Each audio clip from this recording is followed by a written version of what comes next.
Hey, what up, everybody? Good to see you guys. Yesterday, I made a video on this very channel here in regards to Gypsy Rose's Our Bedroom Tour, in which, of course, she's trying to convince us that her and Ken actually sleep in the same room, which is probably not the case. Again, you could get the details over on that video if you haven't seen it. It was posted just yesterday. However, in this video, we're going to use the same video clip, just maybe 20 seconds of it or less, and I want you to focus in on the cries. What I mean by that is baby Aurora crying in a very high-pitched cat-like cry. It's very disturbing because the mother is busy recording her social media moment to prove to the haters, as she calls them, but truth tellers as we know them, that her and Ken sleep in the same room, while her first newborn baby daughter is in the other room needing nurturing. This is our bedroom.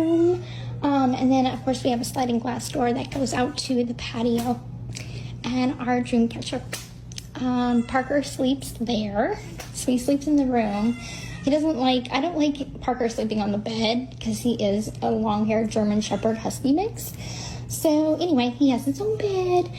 So was anyone else concerned by baby Aurora's high-pitched cry for help as Gypsy Rose was making her Ken and mine's bedroom tour video? It sounded like a cat screeching, which made me think of another public figure baby who was speculated to have Cri-du-chat syndrome. Cri-du-chat syndrome, also known as 5P- syndrome or cat cry syndrome, is a rare genetic disorder that occurs when a part of chromosome 5 is missing. The name comes from the French term for the affected infant's characteristic high-pitched cry, which resembles a cat's meow. The syndrome affects about 1 in 50,000 live births. Now, given Gypsy Rose's chromosome deletion, it just makes you wonder, doesn't it? I know that there's one Reddit user on the GRBsnark in which Aurora sounds like her 3-year-old cat, who, by the way, is very tiny but cries like a baby wolf when she wants food or attention from another room. Yeah, this makes Gypsy truly sick. If she thinks that people won't notice those heartbreaking screeches in the background. Oh, and trust me, so many people, numerous people were commenting in that video of the Our Bedroom Tour on how Aurora's cry sounded like a cat screaming, which make people speculate that she may have a disorder with a possible missing chromosome being in her DNA. It's not that far-fetched, folks. And don't get it twisted. We're not snarking on an innocent child here. But we all know that if Aurora was what Gypsy deemed to be a conventionally beautiful, healthy baby, she would have showed her face by now, because she was so proud of that AI artist interpreted ultrasound picture. Gypsy Rose didn't mind posting that everywhere, including her shower cookies, because she is narcissistic and vain. And according to Gypsy, Aurora being this perfectly healthy, beautiful baby, if that were true, she would have been on social media by now. If, of course, it was up to Gyp's beauty standards, which is insane, because look at you, Gyp Dip.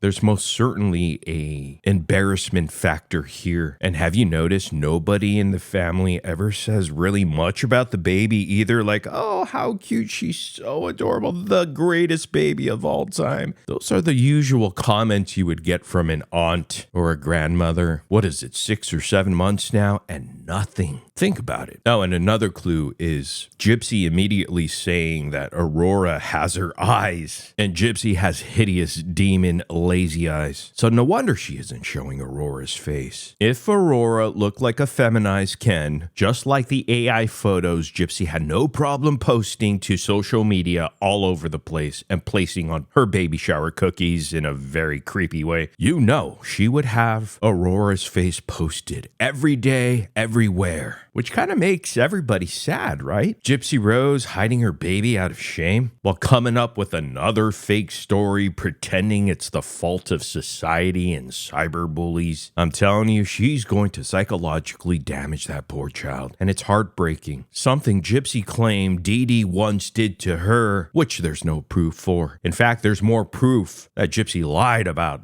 everything she claimed falsely against her mom. Again, if that baby was good looking at all, Gypsy would have had her all over the internet. Some people will go as far as saying, damn, that baby is micro-deleted. And who else can't get the neck strangle motion out of your heads? Gypsy Rose doesn't care about that baby. It's all an act. That neck strangle was disturbing, to say the least. And you know what? I think the baby having a disorder of some type would be best case scenario. If the baby frowns to be pretty, well, we know the jealousy from Gypsy Rose would put the baby in harm's way. It all kind of makes sense. And yes, we all do hope the baby is okay. You know what bothered me the most was the fact that Gypsy Rose didn't even say, oh, better end this video. Aurora needs me. She's crying. Wild horses couldn't drag any other new mother from a tiny baby trying to communicate with their nurturer, because it's an actual physiological response. That's what motherhood is about. Gypsy is emotionally deleted, man. That poor baby, because hearing a baby cry activates a physiological response that cannot be controlled. MRIs taken of mothers' brains when she hears her baby's cry show that the brain lights up in response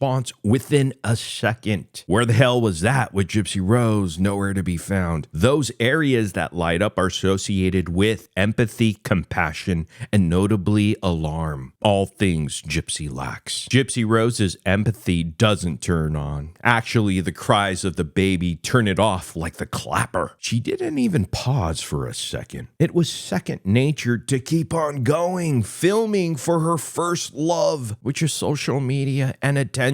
And we all know the baby's cries sounded weird. People referring to those cries as a litter of kittens. But to Gypsy, I guess the sex dungeon tour was more important than her taking care of her child screaming like a cat stuck in a vacuum in the next room. Yeah, the Dyson, yeah. It's probably why Gypsy kept slapping her damn stubby leg throughout the video in order to distract from the cries. Aurora is not safe. And the people in Gypsy's life are deluding themselves, thinking things are okay when they are not around. And I'm telling you, shame on you, Ken. You know all about this, yet you do nothing. As Gypsy Rose has already mentioned how absent of a father you are, and you have no comment. Because it's true. And even in that short video clip, hopefully you turn the audio up so you can really, truly hear everything. If you listen in carefully, you can hear Gypsy's frustration in her voice. It's quite scary. I'm actually glad that Gypsy walked away instead of doing something like shaking poor Aurora or anything else to harm her. I'm actually glad that Gypsy kept slapping her own leg so she didn't slap someone else. Maybe she should put up a new sign in the house and have it say, don't slap baby when she cries. That baby Aurora is supposedly 6 months old or maybe 7. At this point, she should be already sitting upright, crawling, turning, tapping into her own voice and screaming to hear it more, sucking on her feet, teething, or should have teeth coming in already, standing upright or trying to pull herself upright from crib or playpen. Where are the milestones for this poor baby? Gypsy is so ignorant to her cries, it's disgusting. She only cares to film or be constantly on her damn phone. She really could not give two F's about it. 6-month baby behaviors, in which we all know this baby Aurora doesn't display. I just mentioned a few previously. But at 6 months old, babies are becoming more mobile and interactive. Again, they should be able to sit with support, roll over in both directions, and may begin to show signs of crawling. They're also developing their communication skills, babbling and responding to their name and familiar voices. 6 months is also a common time to introduce solids alongside continued breastfeeding or formula feeding, which we know Gypsy doesn't breastfeed. Well, she does, but she breastfeeds Ken. But all kidding aside, come on, what is going on here, folks? Who's stepping in? Which family member truly cares? And from the pictures and videos posted, Aurora barely looks like she can hold her head up. And to be honest, it sounds like the same cry as when she had colic for 3 days, remember? It's also disturbing because Gypsy was just complaining earlier, maybe on June 24th, that the night before June 23rd, the baby didn't sleep and was going wah, wah, wah, wah, imitating humiliating her. I guess the baby's cries really annoy Gypsy Rose, so much to the point that she wants to complain and mock her. Gypsy Rose is doing the ignore crying method right in front of the public after posting the signs that she wasn't doing the ignore crying method, cosplaying as a mom. The fact that she was complaining about how her baby was crying is absolutely crazy, because that's what babies do. They can't talk, so they cry, which actually means something, Gypsy. Ugh, I can't stand her. I don't want to talk about her anymore. Anyhow, let me know what y'all think in the comment section down below. Sound off. I mean, go off. Let your voice be heard. By the way, hit that like and subscribe button if you haven't already. Trying my best to make some daily content here, so far so good. You know, we'll see what happens. But I truly do appreciate y'all, because you the goats. Greatest of all time. Just a bunch of nobodies. I'll see you guys in the next video with peace and love. Peace and motherfucking love, baby.